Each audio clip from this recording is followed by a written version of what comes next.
دوست کی پرانی کتابوں کا کاروبار ہے جنہیں وہ امپورٹ کرتا ہے. کچھ کتابیں نایاب ہوتی ہیں، کچھ ایسی جن کی قیمت اصل میں زیادہ ہوتی ہے. زبیر خان صاحب مردان سے یہ بہت لمبا سوال ہے، اس کا آسان جواب جس سے سوال بھی سمجھ میں آ جائے گا کہ زکوٰۃ کی ادائیگی میں یاد رکھیں ہدیے کی صورت میں شریعت سب سے افضل کیش کو قرار دیتی، نقد پیسہ.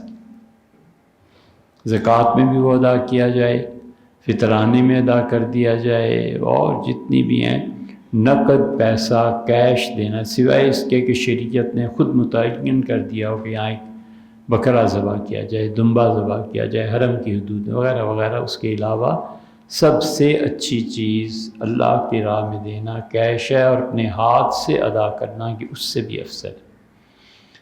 دوسری چیز یہ ہے کہ سائل کو جو کتابیں ضرورت پیش آئیں، جیسے آپ نے تذکرہ فرمایا ہے، اس کو دے دیا جائے پیسہ کہ کتابیں ہیں میں نے خرید دی تھی، یہ لے لو.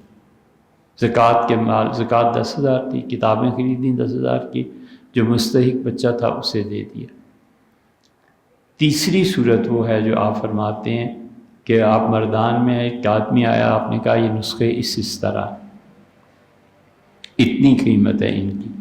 اس نے کہا یہ زکوٰۃ کا مال ہے، تم میرے وکیل ہو، میری طرف سے کتابیں جتنی بھی اس رقم میں آتی ہیں وہ غریب لوگوں کو دے دو، تو تاجر کو نقصان بھی نہیں ہوتا اور مستحق لوگ جو ہیں ان کا پیسہ بھی محفوظ رہتا ہے. اس مرتبہ ہم ایک بات ایسے آپ کو بتائیں کہ کتابیں خریدنے گئے پشاور، تو کنٹینر سے ابھی رمضان سے پہلے پہنچے اور بہت نایاب کتابیں آئیں، بہت زیادہ. تو ہم نے ان سے کہا کہ ہمیں تاخیر ہو گئی آنے میں، کچھ بندوبست کرنے میں، یہ کتابیں تو بک جانی چاہیے تھیں. تو انہوں نے ہم سے کہا کہ ہوتا یہ تھا کہ پہلے لوگ آتے تھے اور بڑے بڑے سیٹھ آتے تھے اور کہتے تھے کہ یہ لو پیسہ، یہ زکوٰۃ کا ہے، میری طرف سے اس آدمی کے لیے یہ کتابیں اسے دے دینا. ان کا سیٹھ جو تھے ان میں سے اکثر کا تعلق پی ٹی آئی سے جڑا ہوا تھا، کراچی سے، لاہور سے، ہمارے پشاور. ان کا محفوظ الرحمان صاحب نے جب کہا کہ یہ مرزائی ہے عمران خان اور اس کی اولاد یہ وہ جو کچھ بھی فضول باتیں تھیں انہوں نے کی، 3 سال سے لوگ زکوٰۃ دینے کے لیے ہمیں نہیں آ رہے اور بچے آتے ہیں مانگتے ہیں کتابیں، ہم کہاں سے دیں؟ وہ تو انہیں کا پیسہ تھا نا. تو ان لوگوں نے پی ٹی آئی والوں نے پیسے ہی دینا چھوڑ دیا. مدارس سے ان کی بیگانگی کی یہ حد ہے.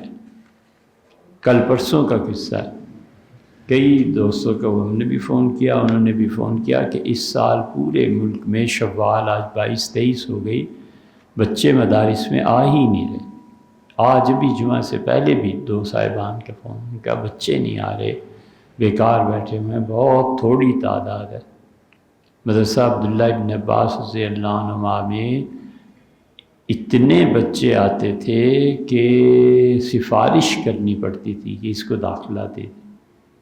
اس سال اب تک کل 20 بچے آئے ہیں، 7 بچے ان میں سے ہمارے یہاں آ گئے پڑھنے کے واسطے. ہم نے پوچھا، انہوں نے کہا جی کوئی آیا ہی نہیں. یہ سب مہنگائی کی وجہ سے، یہ پٹرول کا مہنگا کر دینا یہ کوئی اتنا آسان نہیں ہے. بچے ہیں چھوٹے، گھر والے کہتے ہیں جاؤ بچے کماؤ، کہیں سے لے کے آؤ، پیسہ نہیں رہا. بچے کیا کریں؟ جو آتے ہیں وہ بھی ہم سے کہتے ہیں کہ کوئی کرایہ، پہلے فون کرتے کہ کرایہ ہمارے کا بندوبست کر دیں، ہفتہ رہنا ہے، 10 دن رہنا ہے. یہ صورتحال پہلے پیش نہیں آئی تھی. معاشی بدحالی سے تعلیم پہ فرق پڑ رہا ہے. ابھی تو یہ جو بچے اسکولوں سے باہر پھر رہے ہیں نا، جب ان کی خراب تربیت کی وجہ سے سوسائٹی میں تباہی آئے گی، 10 15 20 سال بعد پھر دیکھنا. یہ جو آج جوان لڑکے اور لڑکیاں ہر جگہ نظر آتے ہیں نا، 30 سال کے بعد جب یہ بڈھے ہو گئے تو اسپتال کہاں ہیں جو ان کا علاج کریں گے؟ یہ سب عذاب آنے والا ہے. اس لیے بہتر ہے چھوڑ دو، ہم کچھ کر نہیں سکتے، بہتر ہے چلے جاؤ گے۔